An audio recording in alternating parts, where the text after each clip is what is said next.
Hello everyone, welcome back to our YouTube channel Exam Mark, and today we are going to discuss very important subject adult health nursing, and in this a very important topic spinal cord injury. So before starting our session we should move towards a very beautiful quotes we have. So what this quote say, the right step will always lead you to success. अगर आप सही रास्ते पे चलोगे तो हमेशा आपको success मिलेगी. सो सक्सेस के लिए हमारे पास एक आइडिया होना चाहिए, हमारे पास एक प्लानिंग होनी चाहिए और हमारे पास स्ट्रेंथ होनी चाहिए कि हम उस प्लानिंग को इम्प्लीमेंट कर सकते हैं. We are making 100 time tables, हम 100 टाइम टेबल्स बना रहे हैं कि मैं इस पे काम करूंगी, है ना, I will study on the basis of this. हम हंड्रेड्स ऑफ चीजें कर रहे हैं बट हम उस पर वर्क नहीं कर रहे हैं. So that is the problem. So हमको क्या करना है, हमको उस पर वर्क करना है. और वो वर्क कैसे करेंगे हम, जब हमारे पास वो स्ट्रेंथ होगी, हमारे पास वो विल पावर होगा कि yes I have to do this, I have to crack my NORCET, I have to crack my RRB exam, I have to crack my semester exam. So ये will power अपने आप में generate करनी है. सो इस thought के साथ हम स्टार्ट करते हैं आज का सेशन. ओके, सो हमारा सब्जेक्ट होगा adult health nursing second, which is in your 4th semester, and the unit we are discussing is unit 6, neurological disorders. Okay, so आज का बहुत ही ब्यूटीफुल टॉपिक है हमारा spinal cord injury. So I hope आपने spinal cord के बारे में इन डिटेल लेक्चर पढ़ लिया होगा माई एनाटॉमी के क्लास में. सो इन एनाटॉमी फिजियोलॉजी क्लासेस आपको डिटेल में नर्वस सिस्टम पढ़ाया गया है. So let's discuss with spinal cord injury. So what is spinal cord injury? So spinal cord injury कब होती है spinal cord injury? It occurs when there is a damage to spinal cord. कब होती है, जब कोई भी डैमेज हो रहा है. कहाँ पे, स्पाइनल कॉर्ड पे कोई डैमेज हो रहा है तो इंजरी जो हो रही है उसको हम क्या कहते हैं, स्पाइनल कॉर्ड इंजरी. और इस डैमेज की वजह से क्या होता है, जो कम्युनिकेशन है between brain and the body, spinal cord act कर रहा है एज ए कम्युनिकेटर, है ना. जैसे आप कम्युनिकेशन में आप पढ़ते हो कि मैसेज आ रहा है और मैसेज रिसीवर तक पहुंच रहा है, तो मैसेज रिसीवर तक पहुंचाने का मतलब ब्रेन का जो इन्फॉर्मेशन है उसको बॉडी तक पहुंचाने का काम कौन कर रहा है, स्पाइनल कॉर्ड. और वही स्पाइनल कॉर्ड अगर डिस्टर्ब हो गया, वही स्पाइनल कॉर्ड अगर डिस्टर्ब हो गया तो वो क्या होगा, वो क्या लीड करेगा, वो लीड करेगा spinal cord injury. Okay, so the level and completeness of injury determine motors and sensory loss. जितने लेवल का इंजरी होगा, या तो पार्शियल इंजरी होगी या कंप्लीट इंजरी होगी, तो वो ये डिटरमाइन करेगी कि वो किस तरह का लॉस कंडक्ट कर रही है. सो की फैक्टर्स क्या है हमारे. So level of injury in which body parts are affected, किस लेवल पे बॉडी पार्ट अफेक्ट हो रहा है. पहला आपका completeness versus incomplete injury. So incomplete injury, no motor और सेंसरी फंक्शंस बिलो इंजरी. जिस लेवल पे इंजरी हुई है, सपोज C6 पे इंजरी हो गई, C5 पे इंजरी हो गई. स्पाइनल कॉर्ड आपने पढ़ा है, we have cervicals, thoracic, lumbar, sacral. So अगर जिस लेवल पे इंजरी हुई है उस लेवल के बिलो पूरी तरह से बॉडी वर्क नहीं कर रही है तो उसको हम क्या कहेंगे, उसको हम क्या कहेंगे, कंप्लीट इंजरी. और इनकम्प्लीट कब कहेंगे, जब partial presence, partial प्रिजर्वेंस of function, कुछ फंक्शंस हम प्रिजर्व कर सकते हैं, कुछ फंक्शंस को हम बचा सकते हैं, तो उसको हम क्या कहेंगे, उसको हम कहेंगे incomplete injury. Okay, so next हम मूव करते हैं towards its type. So basically spinal cord injury leads to paralysis. So there are different types of paralysis. First is monoplegia. So what is monoplegia? Monoplegia, mono term is mono ना, mono मतलब वो simplify कर रहे हैं, कोई एक single, कहीं एक सिंगल चीज कुछ अफेक्ट हुई है, या तो ये सिंगल राइट लेग, या सिंगल लेफ्ट लेग, या सिंगल राइट हैंड, या सिंगल लेफ्ट हैंड, कोई एक पार्ट अफेक्ट हुआ है तो उसको हम क्या कहेंगे, मोनोप्लेजिया.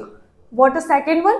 Second one is hemiplegia. So hemiplegia में कोई एक साइड ऑफ द बॉडी, या तो right side of the body affected है या तो left side of the body affected है. तो कोई एक साइड, या तो राइट या तो लेफ्ट, तो उसको हम क्या कहेंगे, hemiplegia. One side of the body के paralysis. Then next one is डाईप्लेजिया.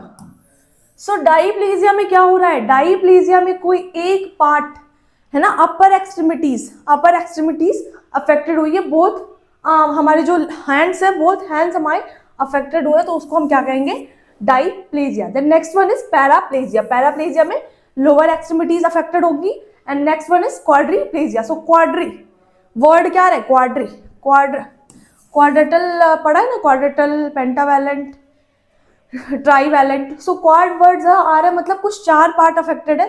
ये हमारा right hand, left hand, right leg, left hand, मतलब सारे upper plus lower, upper extremities, है ना, upper plus lower, so both extremities are affected. इसको हम क्या कहेंगे, क्या कहेंगे इसको, क्वाड्रीप्लेजिया। अब इसको इन डिटेल पढ़ेंगे आप। सो यहाँ पे आपका डिफरेंट स्पाइनल नर्व्स दिया हुआ है, ये हमारा सर्वाइकल डिवीजन है, up to C1 to C4 breathing और हेड एंड नेक मूवमेंट के लिए रिस्पॉन्सिबल होता है। Then up to C4 to C6 it is responsible for heart rate and shoulder movement. then up to C5 to C6 for wrist and elbow movement, then this one is for hand and finger movement. then हमारा thoracic part किसके लिए responsible है, basically for sympathetic tone। अब basically for sympathetic tone के लिए responsible होता है। then next आपका क्या है, lumbar region, so it helps in ejaculation as well as in hip movement, है ना। आप बैठ रहे हो, उठ रहे हो, hip से जो भी movement कर रहे हो उसके लिए कौन responsible होता है, lumbar region।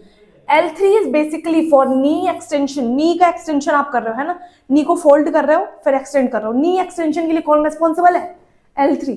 देन नेक्स्ट हमारा क्या, L4 to S1 is for foot motion and knee flexion, foot motion and knee flexion. Then S2 to S5 is for penile erection and bowel and bladder control. अगर आपसे पूछे कोई कि spinal cord का कौन सा part bowel and bladder control के लिए कर रहा है, तो आपको पता होना चाहिए that should be S2 to S5। Okay, so ये आपका divisions, cervical, thoracic, lumbars, then आपका sacral division. Okay sorry. So ये आपका स्पाइनल कॉर्ड और ये स्पाइनल कॉर्ड के नर्व रूट्स। सो ये क्या कर रहा है, ब्रेन का कम्युनिकेशन बॉडी तक पहुंचाने का काम, ये हमारा कम्युनिकेटर है। और इसी कम्युनिकेटर में जब इंजरी हो जा रही है तो क्या कॉज कर रहा है, वो पैरालिसिस, है ना। ओके, एक एक टाइप ऑफ पैरालिसिस को इन डिटेल हम पढ़ेंगे। सो हमारा फर्स्ट है पैराप्लेजिया। अभी हमने एक पैराप्लेजिया की इमेज देखी थी। पैराप्लेजिया में क्या हो रहा था, लोअर एक्सट्रीमिटीज, है ना, लोअर एक्सट्रीमिटीज बेसिकली अफेक्टेड हो रही थी। So paralysis affecting both lower extremities with normal function of the arms. इसमें देखो एक चीज हो रही है, आर्म्स का फंक्शन क्या है इसमें, arms will functionally normal, but जो आपके लोअर एक्सट्रीमिटीज है वो फंक्शन नहीं करेंगे। कॉमन इंजरी लेवल देख लो, यहाँ क्या होता है, पहला तो आपका क्या है, thoracic T1 to T12, lumbar L1 to L5 and sacral S1 to S5।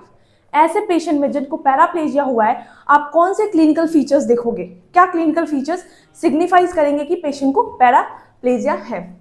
Okay, so first one is loss of motor and sensory function in legs.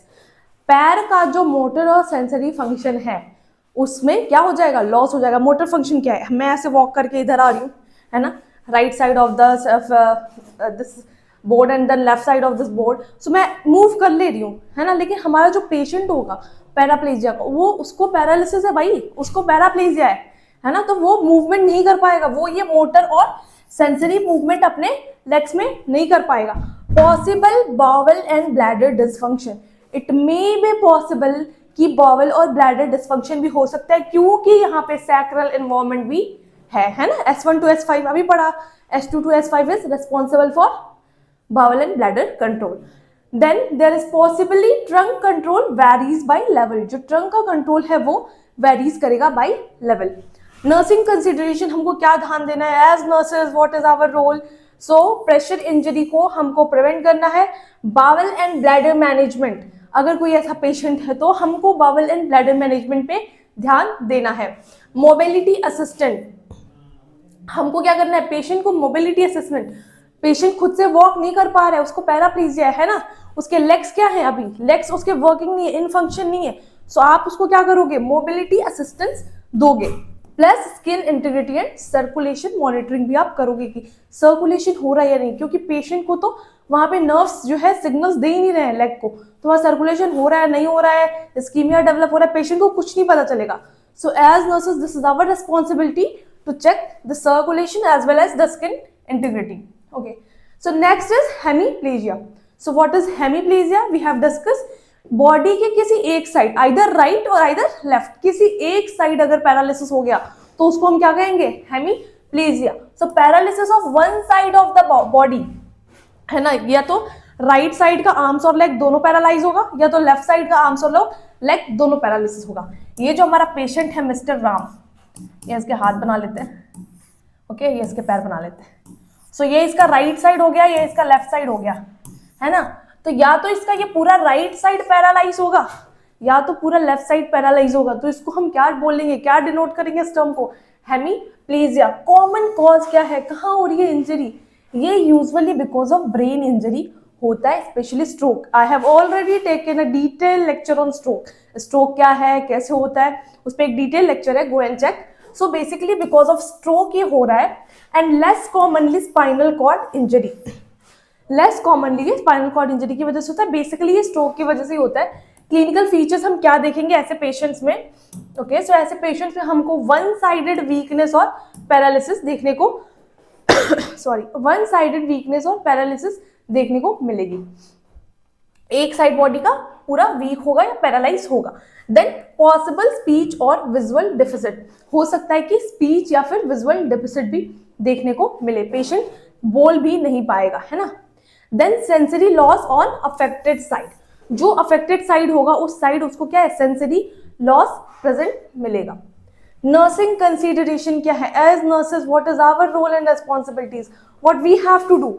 So we have to check for fall risk assessment. For fall risk there are different type of scales. For children अलग scales है, for adult अलग scale है, उसके लिए हम एक detail lecture बनाएंगे different type of scales पे। बार्डन स्केल क्या है, बेड स्कोर को असेस करने के लिए, सॉरी बेड अगर बेड सोर हो रहा है उसको असेस करने के लिए बार्डन स्केल होता है, तो ये डिफरेंट स्केल का हम अलग वीडियो बनाएंगे। So stay tuned with us. So fall risk assessment हम करेंगे assistant with ADL. What is ADL, activity of daily living. What is activity of daily living, हम सुबह हम उठ रहे हैं सुबह, है ना, ब्रश करने जा रहे हैं, वॉशरूम जा रहे हैं, नहा रहे, बाथिंग, है ना, फिर ब्रेकफास्ट कर रहे हैं, इसमें हमारे सारे बॉडी के ऑर्गन्स का यूज हो रहा है। सो उसको हम पेशेंट क्या है, पेशेंट एक साइड उसकी बॉडी का पैरालाइज है, सो आपको क्या करना, उसको उसके जो एक्टिविटीज ऑफ डेली लिविंग है, जो एडीएल्स है उसके एक्टिविटीज ऑफ डेली लिविंग है, उसमें आपको क्या करना है, असिस्टेंट प्रोवाइड करना है। Then encourage use of affected side, rehab focus, हमको क्या करना है, रिहेबिलिटेट भी करना है पेशेंट को। जो पेशेंट क्या करता है, अगर पेशेंट का एक साइड पैरालिसिस हो गया ना, पेशेंट विल थिंक कि मेरा ये साइड मेरे ही बॉडी का पार्ट ही नहीं है, तो हमको पेशेंट को ये कराना है कि उस जिस साइड में पैरालिसिस हुआ है उस साइड के पार्ट को भी वो यूज करे। सो एज नर्सेस हमको क्या करना है, encourage use of affected sides. Suppose patient को हेमीप्लेजिया हुआ है, पेशेंट को हेमीप्लेजिया राइट साइड में हुआ है, तो राइट साइड में अगर पेशेंट को हेमीप्लेजिया हुआ तो हमको पेशेंट को क्या करना है, कंसीडरेट करना है कि you should use your right side also, क्योंकि पेशेंट क्या करने लगेगा, वो ऐसे सोचने लगेगा कि राइट साइड तो हमारी बॉडी का पार्ट ही नहीं है। देन नेक्स्ट आपका क्या है, नेक्स्ट आपका है encourage sorry swallowing and communication assessment. अगर ये स्ट्रोक रिलेटेड है तो हम ये भी चेक करेंगे कि पेशेंट कम्युनिकेट कर पा रहा है या नहीं, उसकी स्वेलोइंग एबिलिटी सही है या नहीं। Okay, so moving to the next type of paralysis, that is quadriplegia. It is also known as tetraplegia. Four, tetra means four. So four चीजें क्या इन्वॉल्व है, both the hands and both the legs. So इसमें क्या, paralysis affecting all four extremities. Paralysis affecting all four extremities, सारे चारों extremities को जो affect कर रहा है, both arms, legs and trunk. Common injury level क्या है अपना यहाँ पे, C1 to 6-8। इसको ध्यान से पढ़ो, भी लास्ट में क्वेश्चंस भी मैं कराऊंगी 9-10 लेवल के, so you will be very happy. So इसमें cervical spine C1 and C8 basically injured होता है। क्लिनिकल फीचर्स डिपेंड करते हैं ऑन द लेवल। तो पहला हमारा C1 to C4, इसमें अगर C1 to C4 में इंजरी हो रही है तो पेशेंट का ब्रीदिंग डिफिकल्टी होगी, और ऐसे पेशेंट को वेंटिलेटरी सपोर्ट रिक्वायर हो सकता है। दिमाग में बैठा लो, कोई भी क्वेश्चन आ रहा है, आपको क्वेश्चन आ रहा है कि C3 में इंजरी है पेशेंट को, C4 में इंजरी है पेशेंट को, तो क्या उसको क्या क्या सिम्टम्स आपको दिखेंगे, तो एक चीज दिमाग में बैठा लो कि उसके रेस्पिरेशन में कोई ना कोई दिक्कत होगी, because patient is needing ventilatory support. Then C5 to C8, इसमें कुछ आर्म मूवमेंट्स हो सकता है पॉसिबल हो, बट बेसिकली आर्म मूवमेंट्स नहीं हो पाते हैं। लॉस ऑफ ट्रंक कंट्रोल है ना, पेशेंट का जो ट्रंक कंट्रोल है वो पेशेंट लॉस करेगा। Then bowel bladder and sexual dysfunctions, so patient का जो बावल ब्लैडर मूवमेंट है वो भी नहीं होगा। नेक्स्ट हमारा है nursing consideration, so airway and breathing support. हमको क्या करना है एज नर्सेस, अभी आपने पढ़ा, क्या पढ़ा आपने कि C1 और C4 में क्या है, पेशेंट का वेंटिलेटरी सपोर्ट चाहिए पेशेंट को, मतलब पेशेंट को ब्रीदिंग डिफिकल्टी हो रही है, क्या हो रही है पेशेंट को, ब्रीदिंग डिफिकल्टी हो रही है ना, वेंटिलेटरी सपोर्ट चाहिए पेशेंट को ब्रीदिंग डिफिकल्टी हो रही है, तो हमको क्या करना है, एयरवे और ब्रीदिंग सपोर्ट भी पेशेंट को देना है। देन नेक्स्ट आपका क्या है, ऑटोनोमिक डिसरिफ्लेक्सिया मॉनिटरिंग, हमको ये भी चेक करना है कि ऐसा तो नहीं हो रहा है कि उसके सारे रिफ्लेक्सेस लॉस हो जा रहे हैं, ऐसा तो नहीं हो रहा है कि उसके सारे रिफ्लेक्सेस लॉस हो जा रहे हैं, तो हमको ऑटोनोमिक डिसरिफ्लेक्सिया का मॉनिटरिंग भी करना है। Then total assistance with ADL, activities of daily living में हमको टोटल असिस्टेंट करना है। Then skin care and positioning, हमको क्या करना है, पेशेंट के skin care as well as positioning पे भी ध्यान देना है। एज वेल एज हमको और क्या करना है, we have to do psycho social support. Okay, so next अभी हम क्विक कंपैरिजन कर लेते हैं बिटवीन ऑल दीज टाइप्स जो हमने अभी अभी पढ़ा था। Okay, so we have discuss what are the types, we have discuss paraplegia, hemiplegia as well as quadriplegia.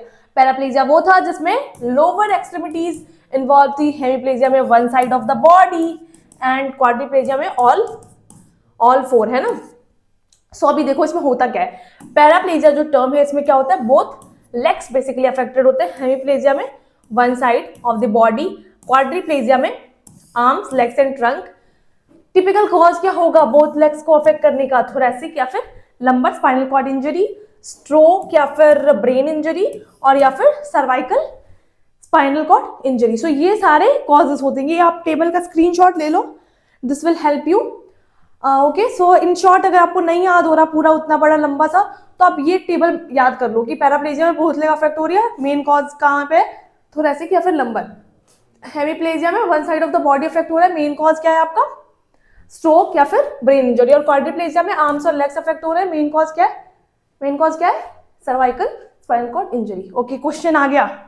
So question number 1, a patient has spinal cord injury at the T10 level, which finding does the nurse expect. बताओ भाई answer, है ना। यहाँ पे T10 level पे patient के injury है, आपको क्वेश्चन बता रहे हैं कि T10 लेवल पे पेशेंट को इंजरी है, ये नॉसेट टाइप क्वेश्चन है, नॉसेट में ऐसे क्वेश्चंस आते हैं, प्लस एनक्लेक्स में भी ऐसे क्वेश्चंस आते हैं। ओके, सो पेशेंट है हमारे पास जिसको स्पाइनल कॉर्ड इंजरी है T10 लेवल पे, सो कौन सा फाइंडिंग नर्स एक्सपेक्ट करेगी, as well as your RRB और KGMO में भी ऐसे क्वेश्चंस आते हैं। सो paralysis of all 4 extremities, paralysis of both lower extremities, paralysis of one side of the body, चारों साइड क्या इसमें इन्वॉल्व होगा, या फिर बस बोथ लोअर एक्सट्रीमिटीज इन्वॉल्व होगा, या फिर one side of the body involve होगा, या लॉस ऑफ मूवमेंट होगा। जल्दी कमेंट करके बताओ आंसर, फिर मैं आंसर बताती हूँ। ओके, सो आप डिफरेंट आंसर दोगे, चलो मैं इसको बता ही देती हूँ। T10 लेवल पे इंजरी है ना, T10 लेवल। अब यहाँ आ जाओ, प्रीवियस स्लाइड में हमने क्या पढ़ा, T10 लेवल देखो कहाँ इंजर हो रही है, पैराप्लेजिया, थोरैसिक का T1 to T12 इंजर्ड हो रहा है ना।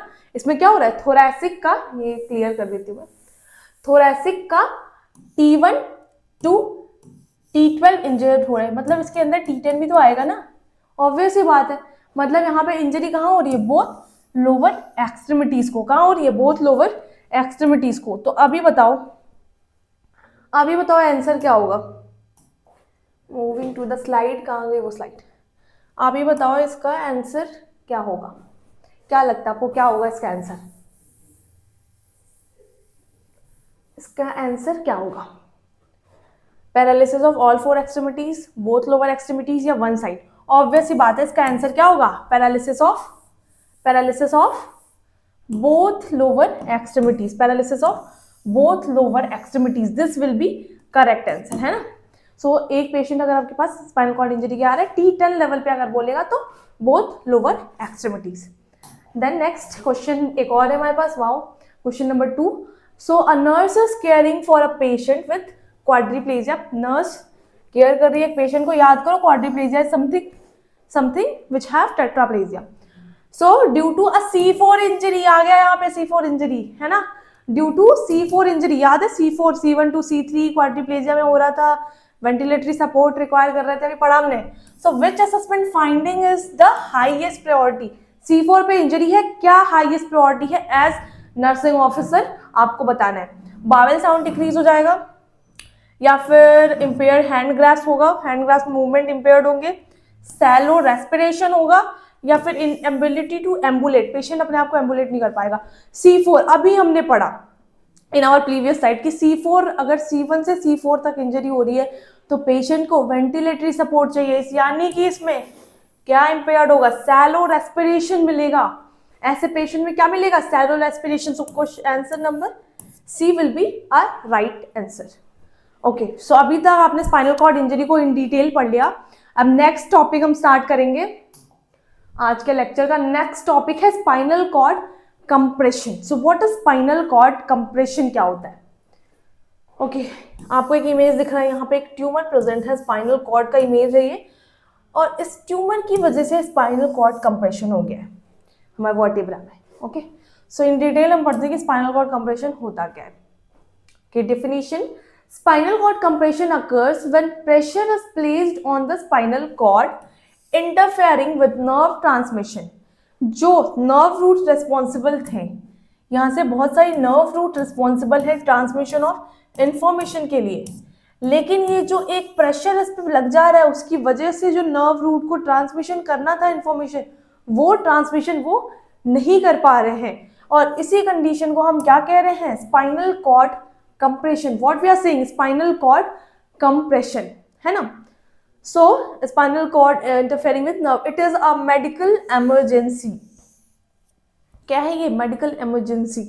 पैरालिसिस भी एक इमरजेंसी है, but it is a very immediate emergency situation, क्योंकि इसमें प्रोलॉन्ग कंप्रेशन अगर हो गया तो जो हमारा पेशेंट है उसको परमानेंट न्यूरोलॉजिकल डिफिशिएंसी हो सकती है ना, परमानेंट न्यूरोलॉजिकल डैमेज हो सकता है। In the next line it is written कि because prolong compression can cause permanent neurological damage. Common causes क्या है? ट्यूमर हो सकता है कॉज, प्राइमरी या फिर मेटास्टैटिक ट्यूमर, ट्रॉमा हो सकता है, और एब्सेस या फिर इन्फेक्शन हो सकता है, कोई हेमाटोमा, कोई क्लॉट फॉर्मेशन हो सकता है, या हर्निएटेड डिस्क। सीवियर केसेस में herniated disc can also be a cause. Okay, so next is clinical manifestations. क्या क्लिनिकल मैनिफेस्टेशंस देखने को मिलेंगे? सो इसमें क्या है, back pain often was when lying down. जब पेशेंट लाई डाउन हो रहा है तो उसको क्या होगा, बैक पेन देखने को मिलेगा। मोटर वीकनेस या फिर पैरालिसिस भी मिल सकता है, मोटर वीकनेस या फिर पैरालिसिस भी मिलेगा। Sensory changes, numbness, tingling, sensory changes हो सकते हैं। पेशेंट आपको बताएगा कि मुझे नमनेस फील हो रही है, टिंगलिंग सेंसेशन फील हो रही है, वो बोलते हैं ना वो कि मुझे लग रहा है कि हाथ जैसे कंपन कुछ अजीब सा फील हो रहा है मुझे, तो पेशेंट आपको वो कंप्लेन करेगा। देन और क्या होगा, bowel and bladder dysfunction. Bowel and bladder dysfunction, patient आपको बोलेगा कि पेट सही नहीं रहता है, बहुत प्रॉब्लम, बहुत दिक्कत आती है ना। नेक्स्ट आपका क्या है, डिक्रीज रिफ्लेक्सेस और स्पास्टिसिटी। सो इसमें रिफ्लेक्सेस क्या है, डिक्रीज मिलेंगे, डिक्रीज रिफ्लेक्सेस मिलेंगे। ये डिपेंड करेगा कि कौन से लेवल की इंजरी है। So as nurses what is nursing priorities? So हमको क्या करना है, सबसे पहले अर्ली रिकॉग्निशन, सबसे पहले early recognition, as soon as possible हमको रिकॉग्नाइज करना है कि पेशेंट को इंजरी हुई है, और फिर हमको रिपोर्ट करना है। किसको रिपोर्ट करेंगे? HCPs, जो हेल्थ केयर प्रोवाइडर हमारे पास प्रेजेंट है, doctors. Then frequent neurological assessment, frequent neurological assessment, जो भी जीसीएस आपको करना है, जो भी असेसमेंट आपको करना है आप असेस करोगे, फ्रीक्वेंट न्यूरोलॉजिकल असेसमेंट करोगे। सेंसरी असेसमेंट कर सकते हो, मोटर मूवमेंट असेसमेंट कर सकते हो, है ना। सो ये सारे असेसमेंट करेंगे। एक हम और वीडियोस बनाएंगे जिसमें हम पूरे न्यूरोलॉजिकल असेसमेंट को डिस्कस किया है, वो भी आप देखो। और फिर हम क्या करेंगे, मेंटेन करेंगे स्पाइनल अलाइनमेंट को, प्रिपेयर करेंगे सॉरी प्रिपेयर करेंगे डायग्नोस्टिक। MRI के लिए हम बेसिकली प्रेफर करते हैं पेशेंट को कि आप एक MRI करा के आओ, मैग्नेटिक रेजोनेंस इमेजिंग इसका फुल फॉर्म होता है, ये तो आप सबको पता ही है। एडमिनिस्टर करेंगे मेडिकेशन एज ऑर्डर्ड, कॉर्टिकोस्टेरॉइड्स या फिर पेन मैनेजमेंट। नर्सिंग अलर्ट एक आ रहा है, क्या है नर्सिंग अलर्ट? क्या है nursing alert? Sudden weakness, loss of bladder control और saddle anaesthesia requires immediate provider notification. अगर कोई क्वेश्चन आपके MCQ में आ रहा है, ऐसा क्वेश्चन आ रहा है जिसमें आपको लिख रहा है कि अ patient with sudden weakness and loss of bladder control and plus saddle anaesthesia, So what is the nursing priority? As soon as possible you have to inform to the healthcare provider. As soon as possible आपको क्या करना है, healthcare provider को inform करना है. Okay. Next हम discuss करेंगे herniated disc. सो अभी तक हमने दो टॉपिक डिस्कस कर ली, एक तो स्पाइनल कॉर्ड इंजरी और दूसरा टॉपिक हमने क्या डिस्कस किया, स्पाइनल कॉर्ड कंप्रेशन. ये जो सारे छोटे छोटे टॉपिक्स हैं इसको हम एक वीडियो में पूरा कवर करेंगे ताकि आप इन वन शॉट आपको पूरा ये जो स्मॉल टॉपिक्स हैं आपको दिमाग में आपके बैठ जाए कि हमको अगर एक बार में स्पाइनल कॉर्ड इंजरी 5 मार्क्स में आ रही है तो आपको पता होना चाहिए कि उसमें पैरालिसिस लिखना है, कितने टाइप्स के पैरालिसिस है और उसके क्लिनिकल फीचर्स लिखने हैं. अगर स्पाइनल कॉर्ड कंप्रेशन आ रहा है तो उसमें क्या लिखना है, बेसिक आपको पता होना चाहिए कंप्रेशन किस वजह से हो रहा है, उसका कॉज क्या है, क्लिनिकल फीचर्स क्या आएंगे और क्या नर्सिंग मैनेजमेंट आप करोगे. इसमें आप वो पैथोफिजियोलॉजी और वो सारी चीजें इसमें नहीं याद करोगे. जो बड़े बड़े लेक्चर्स, जो बड़े बड़े टॉपिक्स हैं, जैसे आपका स्ट्रोक हो गया, मेनिंजाइटिस हो गया, उसमें हम आपको पैथोफिजियोलॉजी देंगे. बट ये स्मॉल टॉपिक्स है तो इसको विद इन वन लेक्चर हम अभी बाइंड अप करेंगे. ओके, सो नेक्स्ट हमारा जो टॉपिक है वो क्या है, herniated disc. Herniated disc. So ये एक हेल्दी डिस्क का इमेज है ना, हेल्दी, एक हेल्दी पर्सन का डिस्क है और ये एक हर्निएटेड डिस्क का इमेज है. इसमें जो ये फ्लूइड पार्टिकल्स है वो क्या हो रहा है, हर्निएट होके बाहर आने की कोशिश कर रहा है. इसमें देखो ये जो रिंग लाइक स्ट्रक्चर है इसमें ये पार्टिकल अपने स्पेस में, अपने प्लेस पे है जहां इसको होना चाहिए. सो इसमें क्या है, ये कंप्रेस हो रहा है, नर्व कंप्रेस हो रही है और उसकी वजह से हर्निएशन का प्रोसेस हो रहा है. Okay, so herniation of vertebral disc, इसको हम और क्या कहते हैं, herniated disc. It is also known as herniated disc. So we have a very beautiful definition. A herniated disc, slipped और bulging disc, occurs when the soft jelly-like center of the disc in your spine pushes against and leaks out of its outer ring. क्या हो रहा है, जो soft jelly like nucleolus है ये क्या कर रहा है, इस रिंग से बाहर आ जा रहा है. इस रिंग से क्या हो रहा है, ये बाहर आ जा रहा है. इसी कंडीशन को हम क्या कह रहे हैं, ये न्यूक्लियोलस जब बाहर आ जा रहा है इसी कंडीशन को हम क्या कह रहे हैं, हर्निएटेड डिस्क. कॉमन लोकेशंस क्या है इस हर्निएटेड डिस्क की, सो lumbar, L4, L5 and S1. ये सबसे ज्यादा कॉमन लोकेशन है जहां पे हर्निएशन होता है. सर्वाइकल में C5 and C6 and C6 and C7. What could be the risk factors for this condition, क्या रिस्क फैक्टर्स हो सकते हैं, so ageing can be a risk factors, है ना, old age person, ageing plus degeneration of the spinal cord, poor body mechanics, है ना, patient जो है उसकी बॉडी मैकेनिक्स हमेशा से पुअर रही है. Obesity can be a cause, heavy lifting, कोई बहुत ज्यादा हैवी वेट लिफ्टिंग कर रहा है, that can also be a cause, plus repetitive strain, हम बार बार स्ट्रेन अपने कॉर्ड पे डाल रहे हैं. आप देखते हो अगर बार बार कोई झुक रहा है, कोई बार बार स्ट्रेन, कोई बार बार अगर ऐसा कोई काम कर रहा है तो उसके में ये हर्निएशन, जो डिस्क हर्निएशन का केस है वो ज्यादा कॉमन होगा एज कम्पेयर टू समवन जो ऐसा कुछ काम नहीं करता है, जिसकी हमेशा से पुअर पोस्चरिंग है. जैसे आप लोग भी अगर अभी कुछ लोग क्या है यूट्यूब वीडियो देखते हो, कभी कहीं कैसे भी लेट जाते हो गाइस, है ना, कैसे भी लेट रहे हो, कैसे भी बैठ रहे हो, तो आपको वो चीजें नहीं करनी है. You should be in a proper posturing. So ये बिकॉज ऑफ हैवी लिफ्टिंग, अभी जो बहुत लोग जिम ज्वाइन करते हैं और जिम में जाके, है ना, उनको लगता है कि अभी मैं आज तो इतना वेट उठा लूंगा, आज 1500 वेट उठा लूंगा, तो आप वेट अपना डिसाइड करते हो कितना उठा लोगे आप. और अगर बहुत ज्यादा आप हैवी लिफ्ट कर रहे हो किसी चीज को, so that can also lead to disc herniation. So be aware with all this condition. आप जिम जाते हो हेल्दी रहने के लिए तो ऐसे कुछ चीजें नहीं करनी है जिसकी वजह से आपको डिस्क हर्निएशन जैसा प्रॉब्लम हो जाए. Okay, moving to the next slide. So here is the typical anatomy of this disc. So this is the disc which present and this is the nucleolus. और यही न्यूक्लियोलस बाहर की तरफ आ जाता है ना, कंप्रेस स्पाइनल नर्व की वजह से ये जो डिस्क है ये बाहर की तरफ आ रही है. इसी कंडीशन को हम क्या कहते हैं, हर्निएटेड डिस्क. जब ये बाहर की तरफ आ रही है और इसको ये बाहर की तरफ आ रही है, इसकी वजह से ये क्या कर रहा है, ये जो नर्व्स यहाँ पे हैं, है ना, जो नर्व्स यहाँ पे हैं उसको ये कंप्रेस कर रहा है. क्या कर रहा है, कंप्रेस कर रहा है. इस डिस्क हर्निएशन की वजह से नर्व कंप्रेस हो रहे हैं. So what are the clinical features जो हमको देखने को मिलेंगे, depend on the level of herniation, किस लेवल का हर्निएशन हुआ है, C5 C6 पे हुआ है, T12 पे हुआ है, कहाँ पे हर्निएशन हुआ है, उसके अकॉर्डिंग हमको फीचर्स देखने को मिलेंगे. सो अगर लंबर डिस्क हर्निएशन है, है ना, L3, L4, L5। और लंबर डिस्क हर्निएशन है ना, L1 to L5 में अगर कहीं भी हर्निएशन है तो पेशेंट आप हमको कंप्लेन करेगा कि I have a low back pain, मुझे लोअर बैक पेन हो रहा है। और क्या कहेगा पेशेंट, सियाटिका, है ना, कुछ लोग कहते हैं कि मुझे तो यार सियाटिका हो गया, मेरे तो पूरा लोअर बैक पेन होता है, प्लस वो रेडिएट करके जो मेरे टोज है ना, जो मेरी सबसे स्मॉल टोज है वहां तक रेडिएट करके जा रहा है। सोचो कितना सीवियर टाइप का पेन होगा, है ना। So we have some patients, आप जब जाओगे, आपकी ड्यूटीज लगती होगी, या फिर आप नर्सिंग ऑफिसर हो, या फिर आप कहीं ना कहीं as a staff nurse work कर रहे हो, सो आप जब पोस्टिंग पे जा रहे हो, अगर आपकी न्यूरोलॉजिकल डिपार्टमेंट में ड्यूटी है, तो आप देखते हो कि पेशेंट ऐसे कंप्लेन करती है कि पेन जो है वो बैक पेन रेडिएट होके हमारे स्मॉल टोज तक जा रहा है, तो उसको हम क्या कहते हैं, sciatica.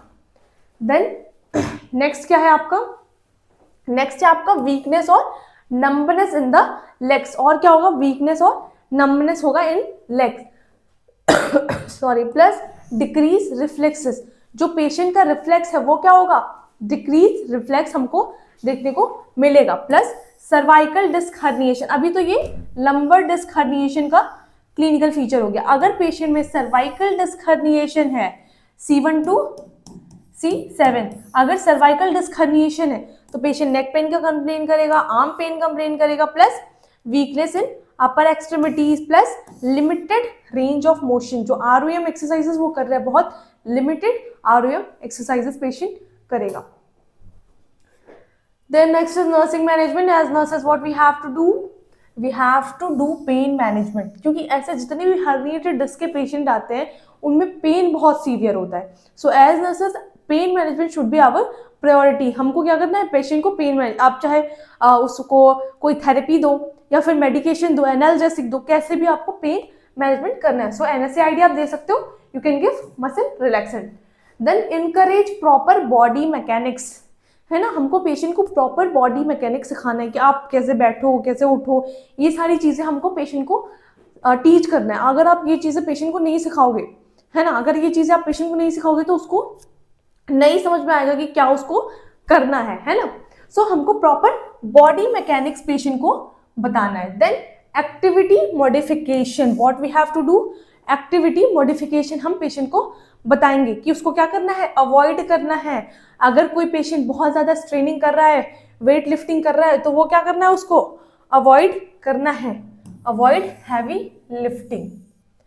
Then physical therapy, we have to give physical therapy to the patient, right or not? We have to give physical therapy to the patient, patient को हमको physical therapy देना है।